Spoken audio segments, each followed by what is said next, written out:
Right, we're over here at this crush. Let's get this thing fitted. There's no point in it sitting up there on the shed. So we'll get this fitted on now. Wee bit of a problem, but this bar is kind of in the way. A little bit of room between the back of this and their heads, so it won't be able to keep them up from pulling back on this, which is a wee bit unfortunate, but look at what can you do. The post, just if it had been a little bit further back, it would have worked probably fine, but I can't put it back here because the cow needs to actually physically walk by it, and then it has to have its length so it can flip back. So this is the best place for now, and we'll see what it does. It's going to be a huge help. It'll keep that first cow up so the rest of the cows can come in behind and she can't run back.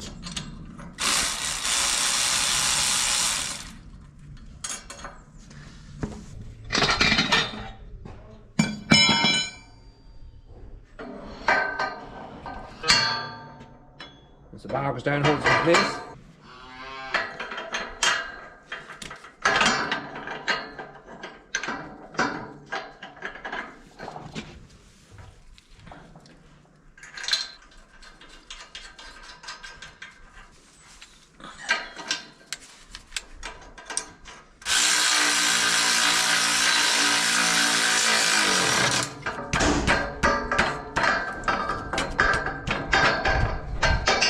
This little hook goes back down. It works out much better just to put that plate, locking plate into place first, and then come along and put this pin down.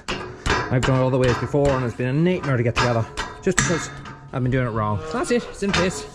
Slide back, cow walk up.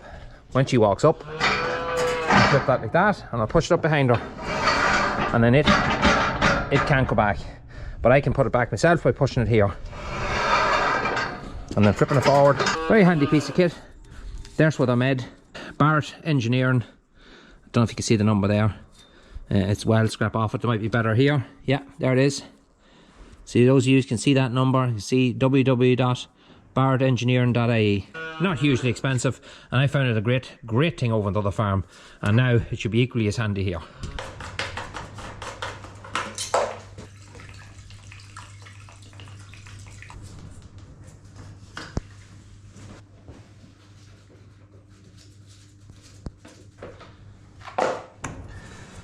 And to blow out the air filter on this, seems to be a lot of dust built up.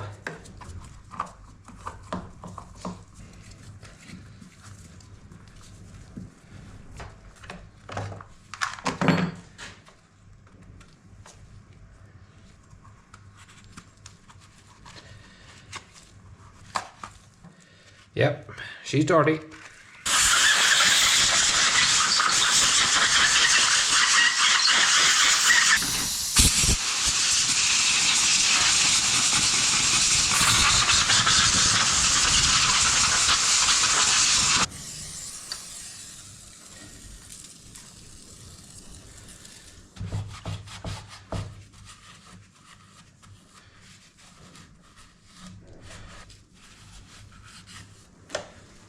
So I ended up washing it because it was quite dirty, it needed a good bit of cleaning, and it was in a sorry looking state because we were cutting bricks with it back a couple of days ago. Give it a good clean down now. I'm just going to clean out this last filter that's in the back housing, and then we should be good to go.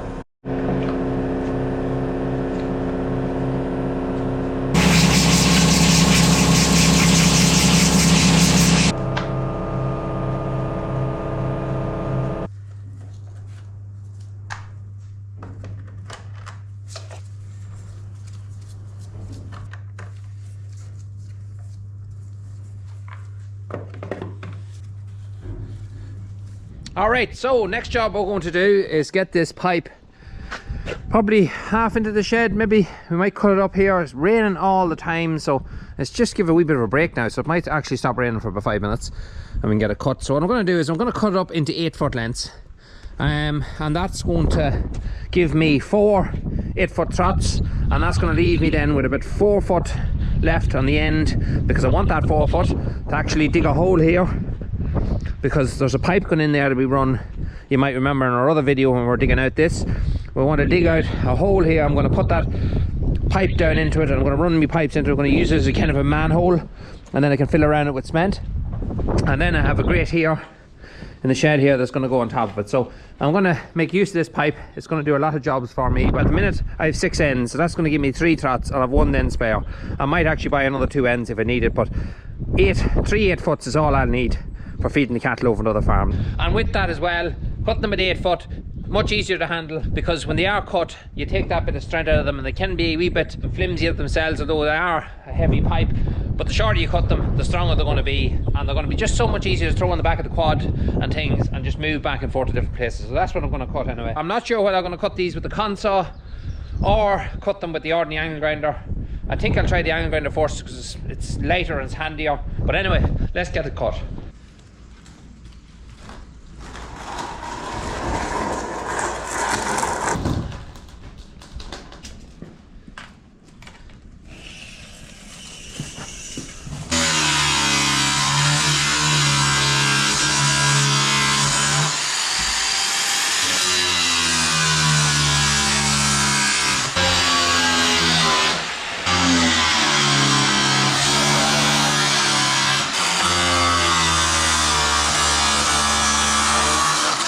I'm going to look down the seam here because there is a joint seam. There it is, and that's on both sides. So we're going to just cut the whole way down along that nice and straight on both till we split both these pipes in half, and then we can put on our ends. Nothing really to it. It's quite simple, it's quite straightforward, and that seems to be cutting quite well, so we'll keep going the way we are.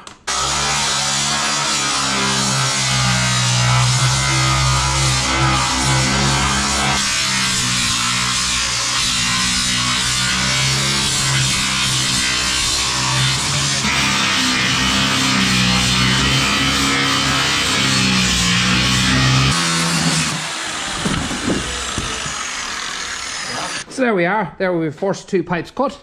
Have to say, nothing hard about that. It actually cuts really nice with just the steel disc on. So we're going to do the next one now the exact same, and then we're going to get our ends that are over here and we're going to fit them on. We're going to actually fit handles then on the side, and then when we have that done, we're going to get them over and we're going to get testing them, see are they any good. So that's it, me and Nicole have these all cut up.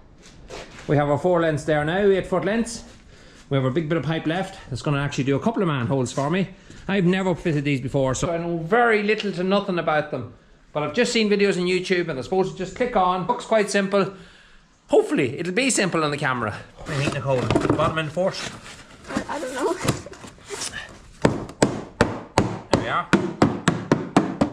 Simple as that. You have to kind of put them on from the bottom first and then bring it up. Seems to be the way they want to go. Yeah.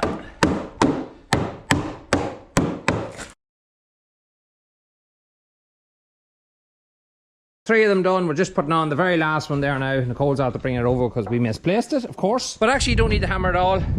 I figured out how you put them on, much easier. They actually just tap on with your hands, just a kind of a knack in doing it. And they're so easy, and actually when they are on, they're really strong. They're not going to pop off, and if you thought they did, I suppose you could always come along and drill a hole in the bottom. Out through here, there is a little hole there, so I might just put a bolt in that as well. But otherwise, they're perfect. You put the bottom in first, and then you just that's more like that, and that's it. Right, these are our handles. Small, light plastic handles. You don't need a heavy handle. It's not going to be carrying a whole pile because they're light as a feather. You fix them on then to the side here like that, and that's it. You have your handle in just for carrying them away. It's very handy, very simple.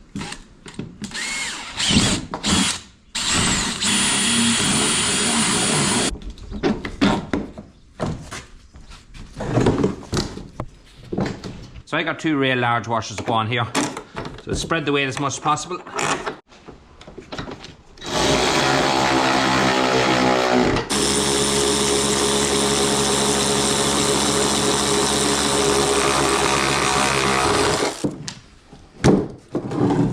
So, that work? Oh, look at that. Perfect.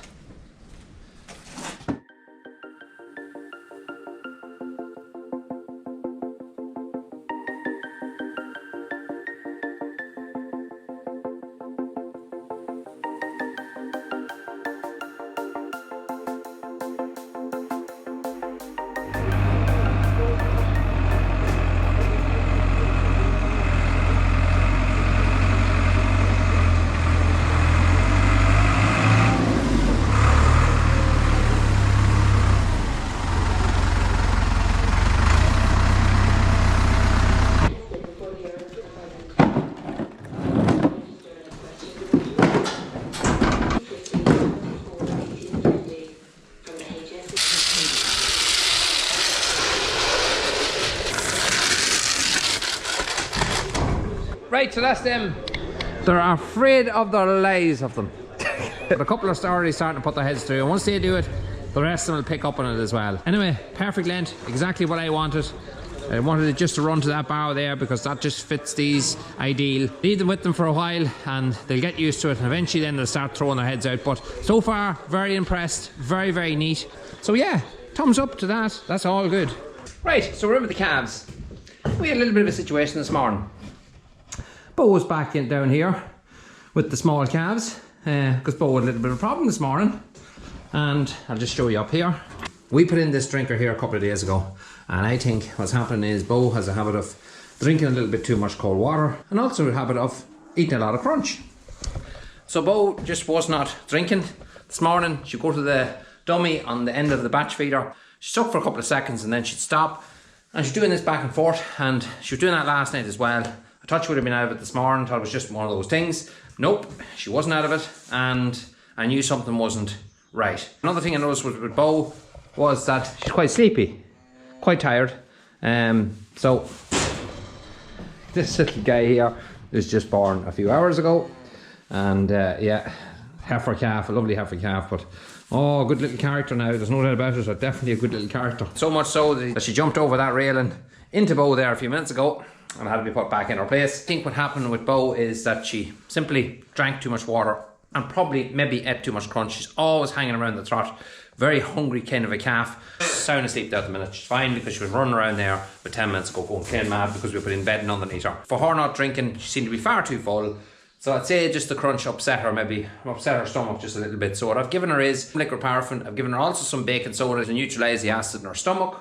And I'm also going to give her a small injection of pen strip, because sometimes calves can have a little bits of ulcers in their throat and things like that. You just never know, and that could be putting her off. So treat her forever, and she has no temperature. She should be fine. I took the jacket off just to check to see had she a swollen stomach, which she hadn't. It's not really swollen, but just much too full for what she would have ate.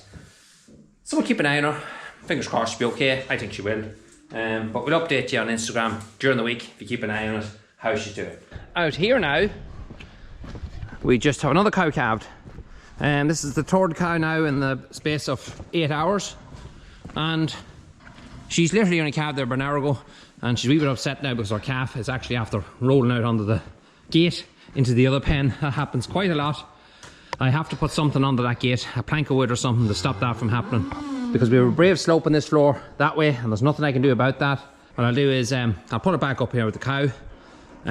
Leave it there, and I'll go up and I might get a plank of wood either today or tomorrow, one of them barrier planks, and just put it across there, and that'll stop that from happening. A good healthy heifer calf has already been up on his feet and quite lively. That's the reason it keeps going underneath the gate. So I was hoping today to get a bit of work done on my agitator. I have a seal to put in it. I don't know if I get it done because I'm just top of my head, because I have 3 more cows in there that are going to calve within the next 24 hours, and I've 3 cows already calved within the last 8 hours, so it's just been quite busy now. Right, so I'm on a website here, Agri Direct. They're not far away from me here, based just outside Cavan, and they have a great online store for all agri stuff that you could think of.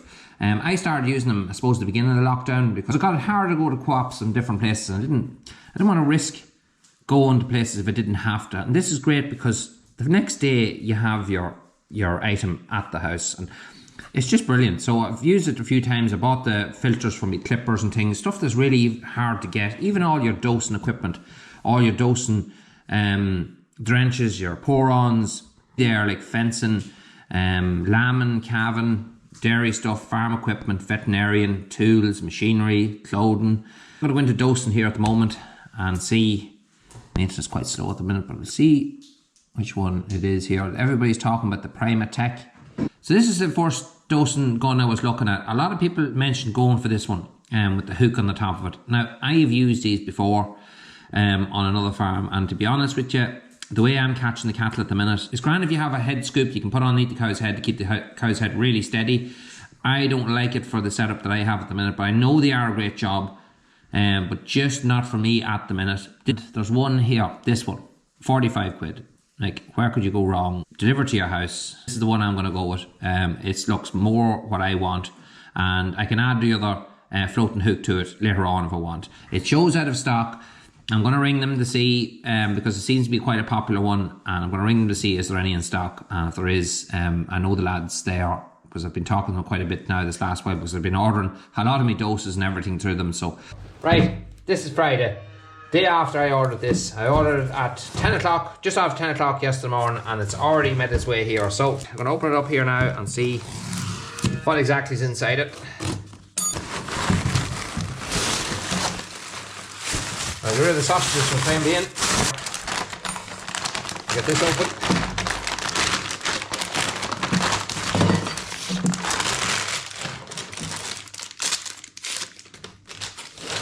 So we have a 70mm plunger. That's nice and smooth. Lovely and smooth. We have a hosing, if we need it, that connects up to our container of dose. And that just sits into the top of the container, and that's it. It's quite simple, quite straightforward. An instruction book, and then our extra nozzle here that fits on the end. Why is it wrong? Oh, this pops out here. No. Well, that's there. No. See Nicole, Daddy's always right. No, I was right. No, you're wrong. And look at it, if it's not a good dosing gun, you always have it as a good air horn. It's got an indicator here that you can set whatever dose. That's very, very handy. Now that is very handy. Whatever dose you want to put in, you just screw it along here and it tells you, so that you're not looking at the small letters here, because when this gets, not dirty, but when it gets dose on it, and you want to maybe adjust the dose to different sizes of cattle, you know yourself, it gets all smeared and it's very hard to see the actual dose amounts. But with it here, that's going to work much better. You're going to see exactly what you're putting into each animal. I like that. That's our new dose gun. I'm looking forward to using that. We'll show that being used now in a couple of days on our cows, probably in the next video. Are you happy there, Hudson? Just panned out, huh? Panned out. Now, next thing I'm going to do is I'm going to clean this calving pen out, because it has seen a lot of calvings.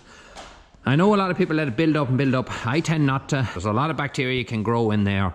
It's not just cow dung and things like that. There's a lot more in it. So what I'm going to do is I'm going to clean it out completely. I'm going to throw a coat of lime on the floor to help dry it out and soak it up and kill a bit of bacteria. I'll also add a little bit of farm disinfectant onto it as well. Letting the calving pen build up and build up and build up with stuff. You'll just use twice as much bedding, so you will, because the moisture underneath will always keep coming up and soil the new bedding that you put on top. And you can see that bedding there looks quite wet. And it is, because the stuff underneath is soaking up now through it. I used to get much longer out of the bedding that I put in when there was less of it. So that's what we're going to do, get at that now.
So we put a nice bed of stuff down on top of that, and it'll be nice and clean and fresh for the next cow. And that won't be long, because there's two animals already in here, a heifer and a cow, that are actually sick now at the moment, ready to calve. So they'll be calving now in the next couple of hours. So we'll be bedding this out now in a few minutes and getting it ready. Just to let you know before we finish off today's video, next week we're going to be doing a whole set on these lads here, which are our new upgrade we got from SR Security. He kitted out the entire farm there a couple of days ago with a really good security system. I can't show you it all, but what we will do is we'll go through maybe one of the cameras and we'll tell you what features is on them, because they are pretty cool. I have to say, they're pretty cool. Another thing we'll talk about is that lad up there. It's a bit hard to see with the GoPro, but I mentioned it a few times in my video, and that's a Hikvision PTZ, which basically stands for pan, tilt and zoom. So that camera can twist around from the app on my phone, can check the whole entire yard. I can zoom into the calving pens here. I can check all the slatted house. It's an absolutely brilliant bit of kit. It's a question I get asked an awful lot on the channel about my calving cameras. I love them. I did have calving cameras in the past that I wasn't happy with. They give me dog's trouble. But I have to say that camera there is in now for about 4 years now, maybe 5 years, and it has been flawless. And I absolutely love it. I can actually zoom in on the cows tag numbers. Nighttime, daytime makes no difference, and I can actually read the small number that's on the top of the tag. Plain as day. It's such a good bit of kit. So we'll talk in detail. Stephen will explain all about calving cameras, let you know the bits of kits that you can get. He will cover everything that day, and I think it'll be something very interesting and something you might all enjoy. We also still have to check out our new log splitter that we got from Carl's Engineering. Never got a chance to even look at it yet, just way too busy, but we'll be getting 6 cut up now probably in the next week or so, and we'll get that on as well, and we'll show you it working. We're also using our tidy wrap bin, figure out how it works, because I never actually used one of them before, so I have to figure out how to cut the bale to put it into the tidy wrap and then be able to put a wrap into that. I also have a couple of concrete jobs that I need to do up in that yard as well. That's going to be all coming up very soon. Don't forget, hit that sub button, give us a like, leave a comment down below. We'll do our best to get back to you. Follow us on Instagram, TikTok and Facebook. It's all there, all good stuff. Talk to you soon. Oh yeah, I heard a rumour that Jerry 6420 was slating my case. Did you ever hear the like of it? With a John Deere of all things. Jerry, it's not how they start, it's how they finish. Boom.